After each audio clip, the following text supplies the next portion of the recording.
Hi, and this is my practice run through of my demonstration speech.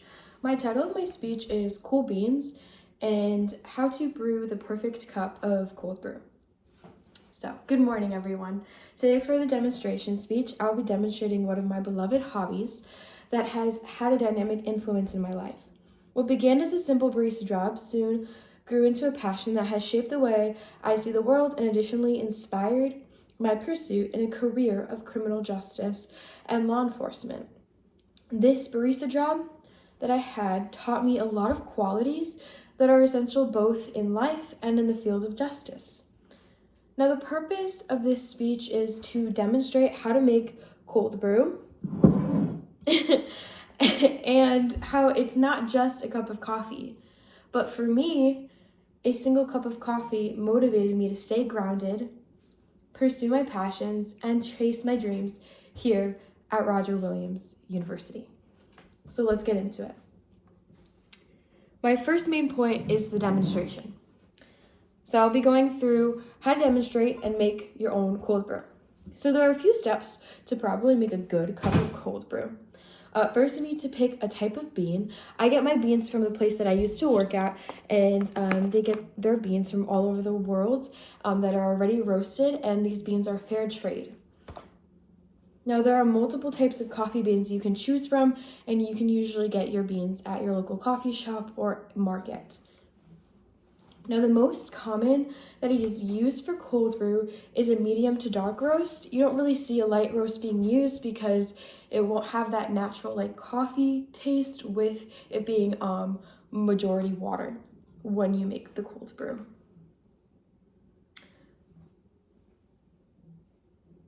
Now, medium roasts possess a brighter, more balanced flavor, while dark roasts possess bold, chocolatey, and low acidity. The one that I got is a medium roast, and its flavor notes are a medium body. It's ripe fruit and floral cacao flavor. So that means that it just has that light note of those like flavors within the brew. Now, next is an incredibly important step. It's the ratio between coffee grounds and water. Now, where I get mine is the coffee shop in Fall River that I used to work at, Mission Cold Brew, and they pre-packet the grounds in these little packages, and then you just pop one in a gallon mason jar and add just a gallon of water. But if you were to get your grounds anywhere else that weren't pre-packaged, you would have to use something called the golden ratio. And this brews a smooth concentrate. Now, the water quality also plays a very important process in brewing. So one should use filtered water because poor quality, like tap water, can ruin the taste of the brew. So I did use my filtered water for this.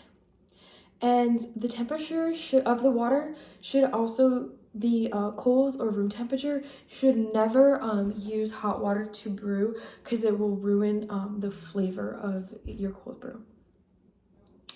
Now it's brewing time. You should use a proper vessel like a mason jar, something that is glass, and then you should steep your grounds in the water between 12 to 18 hours. Now, the longer that you steep your grounds, the darker the coffee is going to taste. So if you want like a lighter taste, you would do like 12 hours. And if you want that full robust taste, it would be like 18 hours or more. Some people even do it to like 21 to 24 hours, depending on your liking.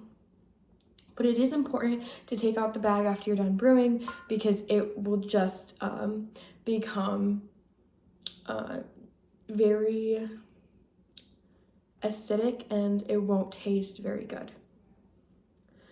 So that one, and then so it all depends on your liking of the cold brew. For me, I like a darker roast. I'd keep it like in steeping for full time, at least 18 hours before I would make myself a cold brew coffee.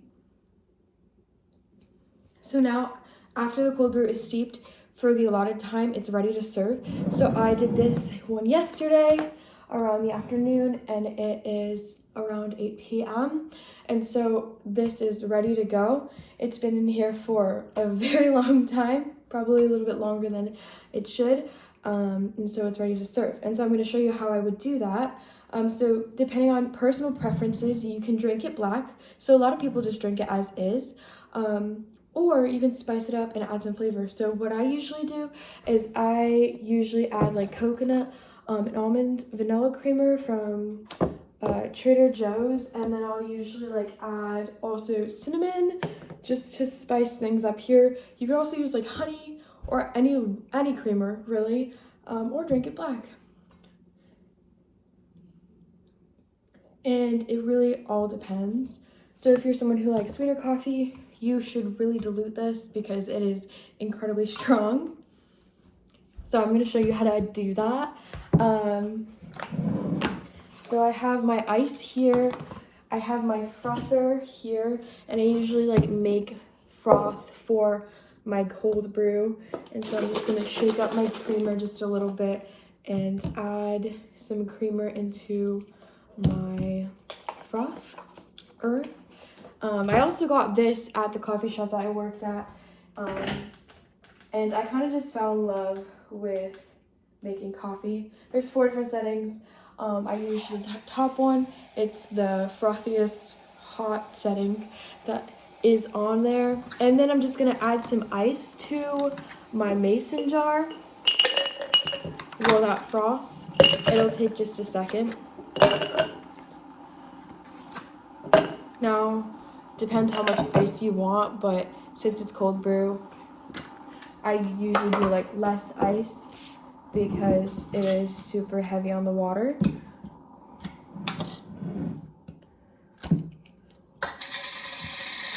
Yes, it smells very good. It smells like very, very, very strong. So this is what the packet looks like. It's just basically ground coffee. Like it's just coffee ground, so you could make your own pouch at home with like whatever coffee ground you like from a specific place. But this is what it looks like. I'll show you close. This is what it looks like. It's just a bag of ground coffee that has been steeping in this mason jar for over 18 hours. And so I'm just going to pour this in here and wait for my froth. And I also have the cinnamon. Now, while I wait for my froth, I'm going to talk about my second point. And my second point is my experience working at this particular coffee shop. So I worked as a barista for this coffee shop in Fall River, and I mentioned it's called Mission Cold Brew. Now, this coffee shop isn't like any other coffee shops. Lattes don't exist here. Only beautifully brewed and flavored spiced coffee and tea. So we only served brewed coffee and tea, and that isn't the only thing that sets them apart. So this coffee shop gives 10% of every dollar to IJM, and IJM is an international justice mission, and it's an organization that combats human trafficking with faith-based justice. They believe that they can change the world with a cup of coffee and a cup of tea. So their slang is #EveryCupSavesLives. They change one life at a time, having a huge impact on the lives of others in other countries.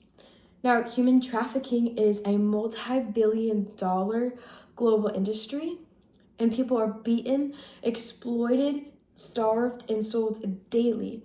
And Mission Cold Brew believes in the hope for humanity and fights for the forgotten.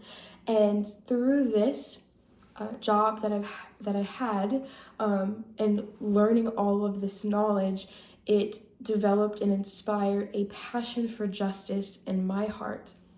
Now my froth is done, and we're gonna pour it over the cold brew. Brief intermission, and so just a little close up. Okay, fun. And then we're gonna add some cinnamon Any brand is great. Goya is awesome because I am Spanish and I just have Goya cinnamon. And oh, that's a lot. So yeah, cinnamon, no cinnamon, it depends. Coffee is literally customizable to a specific individual. So that's the coffee. It's really, really good. And incredibly diluted with the creamer that I have put in it. Now that I have done like froth onto my next point is my passion. So I love coffee. I have an incredible passion for coffee.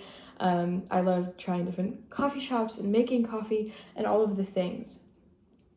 But through my passion for coffee, I also found a passion for justice. And growing up, I always had a passion to help others. But working this job ignited the ember of passion I had, turning it into one of a flame. It prompted me to study criminal justice and brought me to Roger Williams University to pursue this passion deeply. And I hope to find myself in a career where I can seek justice for others and use my interpersonal skills to advocate rightly for the voiceless. That's my hope for the future. And so in closing, a cup of coffee gave me an opportunity to seek out my passion and everyday moments. It became a reminder to pursue my passion in the little moments and embrace life to its fullest. It was never about a cup of coffee, but purely about what inspired me. Thank you.